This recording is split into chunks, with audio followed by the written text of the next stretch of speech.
You are one of the world's experts on feline leukemia virus. This is a really, really difficult disease with cats. This means you understand the intra-animal thing. Explain to us the intra-animal thing of this virus we have right now.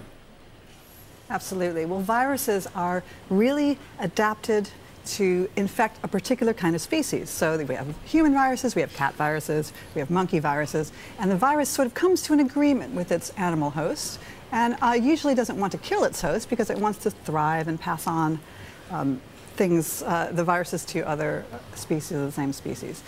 However, the problem is that when a virus jumps from an animal to a human, it's suddenly in this strange new environment. And anything could happen. And usually the biggest outbreaks and diseases we have are in that situation. Dr. When Rohn, something jumps from an animal to a human. Yeah, back to David Baltimore a few years ago, and just the idea of how viruses mutate. Are we dealing with a stable illness, or do you just presume over the weeks, over the months, this virus can mutate into forms either good or bad? That's a good point. The virus is made out of RNA, not DNA, and that makes it inherently a little bit less stable than other viruses. So it definitely could mutate. And in fact, when viruses jump to animals, that's sometimes one of the first things that it does. It shuffles around to try to get its bearings, and it changes. So yes, it might be slightly less stable than other viruses, but early indications are that it's a bit more stable than something like influenza. Doctor, what works in protecting yourself? I mean, there's a number of things put in place, and basically blockading cities and stopping travel.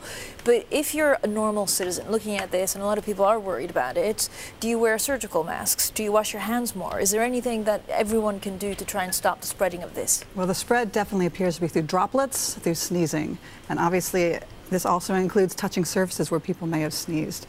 So you want to stay away from sneezing people. If you're really paranoid, you want to stay off public transport, but I don't think, for example, in the UK, that's necessarily the case. Masks, there's sort of a mixed messaging on masks. Many of them are not effective.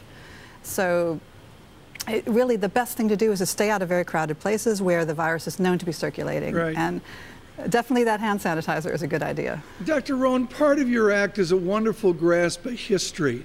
How does this stuff end? Whether it's, the plague years ago across Europe, how does a virus end? Is it the greater weather pattern, or is it something different? Well, really, really nasty viruses like Ebola virus can just burn out. If you destroy the whole village, there's nowhere left to go, and a virus without a host is dead in the water. On the other hand, viruses sometimes come to an agreement with their new hosts, and they evolve to be less virulent, and we learn to live with them.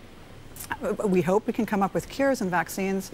SARS is the best thing that we have to this, the best comparison that we can make. And SARS, we got it under control with public health measures. We didn't even need to deploy that amazing vaccine that we developed.